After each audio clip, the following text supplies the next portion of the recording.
नमस्ते। MD invest निवेश की बात ये जो श्रृंखला हम हमारे यूट्यूब चैनल पे करते हैं रेगुलर। हमारी कोशिश है कि हम सब साथ में बढ़ें और कुछ अच्छा नॉलेज फुल बात और आपके साथ हो। बेसिकली हमारा काम वेल्थ क्रिएशन से जुड़ा हुआ है, तो हम चाहते हैं कि वेल्थ क्रिएशन में जो जो चीज़ें आपको मदद कर सकती हैं उन सब के बारे में हम लोग चर्चा करें। जैसे आप जानते हैं कि आदमी जब तक निवेश नहीं करता, लास्ट वीडियो में मैंने कहा था, आपसे चर्चा करी थी कि निवेश खुद में करना होता है, अपने इमोशंस अपने संबंधों में करना होता है और वस्तुओं में करना होता है। फिर वो कहाँ हम कर रहे हैं उसका फल फिर उस हिसाब से मिलता है। तो संबंधों पे, इमोशन पे, खुद पे लास्ट टाइम बात हो गई थी कि जो फिट है वो हिट है, क्योंकि जो भी आप क्रिएट करेंगे अगर उसका उपयोग करने के लिए, उपभोग करने के लिए आप नहीं हैं तो फिर उसका ज़्यादा इम्पोर्टेंस नहीं है। ऐसे ही इस श्रृंखला में अगर हम निवेश की बात करते हैं तो सबसे ज़्यादा ज़रूरी जो चीज़ है वो है, कुछ चीज़ें बेसिक होती हैं। फाउंडेशन, कोई भी बिल्डिंग बनती है तो पहले नींव खोदते हैं, जिसका जितना ज़्यादा फाउंडेशन मजबूत उतनी ज़्यादा मजबूत इमारत होगी। आजकल तो टावर बन रहे हैं 40 माले 50 माले जो है 100 माले। अब आपको वो दिन दूर नहीं जब इंडिया में भी सबसे ऊंची इमारत बनने लग जाए तो, लेकिन वो जो जितना ऊंचा होता है उसकी फाउंडेशन उतनी मजबूत होती है। तो इन्वेस्टमेंट के ज़रिए से अगर देखेंगे तो उसमें इंश्योरेंस का पहला रोल है। इंश्योरेंस को लोग इन्वेस्टमेंट समझ लेते हैं या सेविंग समझ लेते हैं। इंश्योरेंस इन्वेस्टमेंट और सेविंग नहीं है। इंश्योरेंस आपके लिए नेसेसिटी है। जैसे, सॉरी माफ़ कीजिएगा, कि जिस तरह से अगर आप, बारिश हो रही है, अगर आपके पास छाता है तो आप उससे बच सकते हैं। तो इंश्योरेंस आपको, जैसे आप कमाना शुरू करते हैं तो आपके पास लाइफ इंश्योरेंस होना चाहिए। लाइफ इंश्योरेंस में हम लोग HDFC और LIC के साथ में हैं। आप बेसिकली इंश्योरेंस तो टर्म इंश्योरेंस है, फिर आपका कि आप कितनी कमाई करने वाले हैं, ह्यूमन लाइफ वैल्यू, उसका एक फार्मूला है, उसके आधार पर इंश्योरेंस होना चाहिए। दूसरा जो महत्वपूर्ण इंश्योरेंस है जनरल इंश्योरेंस में, आपका मेडिक्लेम और पर्सनल एक्सीडेंट होना चाहिए। क्योंकि आज की भागदौड़ की ज़िंदगी में कब किसके साथ क्या हो जाए पता नहीं। और मेडिक्लेम, हॉस्पिटल में खर्च, सबसे अच्छी चीज़ तो ये है कि हॉस्पिटल जाना ना पड़े, लेकिन जाना ना पड़े तो फिर उस पर कोई कंट्रोल नहीं है भाई साहब। आप कुछ भी करें, आपको हॉस्पिटल का पैसा भरना पड़ेगा। तो इसके लिए आपके पास उपयुक्त मात्रा में, आज की तारीख में 2-5 लाख से कुछ होता नहीं, कम से कम 10 लाख से लेके 20-25 लाख रुपए का इंश्योरेंस तो एक मिडिल क्लास के लिए होना ही चाहिए। दूसरा है पर्सनल एक्सीडेंट।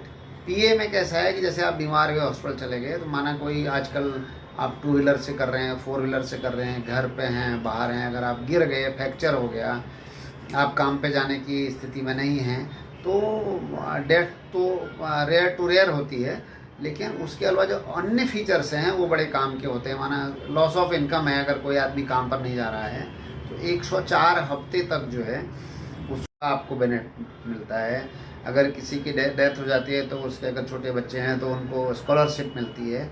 ऐसे कई सारे फ़ायदे हैं, लेकिन ये फ़ायदे लेने के लिए लेना नहीं है, क्योंकि अगर आपको फ़ायदा लेना है तो उसके लिए मरना पड़ेगा, तो या एक्सीडेंट होना पड़ेगा। लेकिन ये एक प्रोविज़न है जो करके रखना चाहिए। ये इन्वेस्टमेंट नहीं है। एक आप इन्वेस्टमेंट करने के लिए आपको तो आपकी प्रकृति के अनुसार जो आप इन्वेस्टमेंट करेंगे वो रहेगा, लेकिन ये बेसिक है, ये बेस होना चाहिए। ये हर, भगवान न करे किसी के साथ ऐसा हो, लेकिन ये मैं तो हर किसी को ये कहता हूँ कि जैसे लोग अपनी गाड़ी के आगे नींबू लगाते हैं या दरवाजे के आगे, इस तरह का कोई इनको कुछ न कुछ करता है, तो ये समझ लो कि ये वही है, अब कर दिया है इसकी वजह से कि भाई अपने को नज़र न लगे, किसी को कुछ करना पड़े। द बेस्ट आइडियल सिचुएशन तो वो है, लेकिन लाइफ में होती तो बहुत सारी चीज़ें हैं, तो ये ज़रूरी है। उसके लिए हमारे पास HDFC का बहुत सारे प्रोडक्ट हैं मार्केट में, लेकिन HDFC का कोटि सुरक्षा करके जो प्लान है वो काफ़ी अच्छा है ये के मामले में। और एक मणिपाल सिग्ना वालों का भी है, दोनों काफ़ी ठीक ठाक हैं। आप ले सकते हैं, हमसे संपर्क कर सकते हैं, क्योंकि जैसे मैंने कहा कि लॉन्ग टर्म में वेल्थ बनाने के कई सारे फैक्टर्स हैं। जब तक आप रिस्क नहीं लेंगे लाइफ में तब तक तो ग्रोथ आपकी होगी नहीं। रिस्क और रिटर्न दोनों के हैं, लेकिन वो रिस्क भी आपके कैलकुलेटेड होनी चाहिए।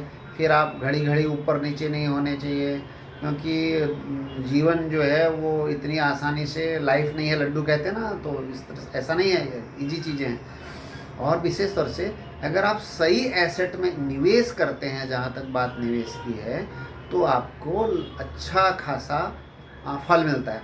मैं कुछ लोगों को जानता हूँ 20-25 साल से 25-30 साल से वो लोग इन्वेस्ट कर रहे हैं और आज की तारीख में एकदम फ्री हैं, कुछ नहीं करते।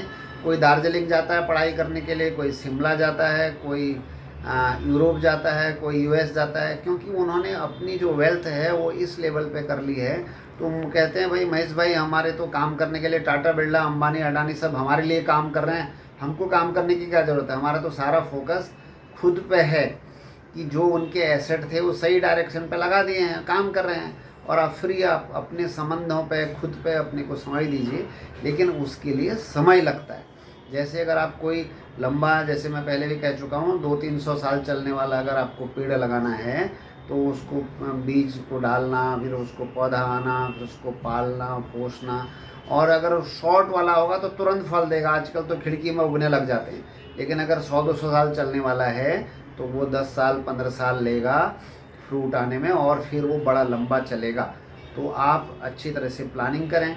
हम इसी तरह से कुछ न कुछ टॉपिक पर आपसे चर्चा करते रहेंगे। आपके कुछ सुझाव हों तो वो भी आप बताएं कि हम किस टॉपिक पर चर्चा करेंगे। हम एक एक सब्जेक्ट लेकर के बात करने वाले हैं कि मेडिक्लेम क्या है, पर्सनल एक्सीडेंट क्या है, इन्वेस्टिंग में म्यूचुअल फंड्स क्या है। फिर म्यूचुअल फंड में अलग अलग प्रकार हैं, large cap, mid cap, small cap, flexi cap, multi cap, वो क्या है, हर चीज़ पे छोटी छोटी बात करेंगे।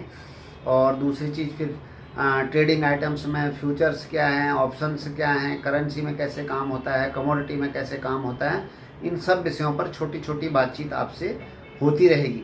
आप इसमें सुझाव भी दे सकते हैं, कमेंट्स कर सकते हैं आप।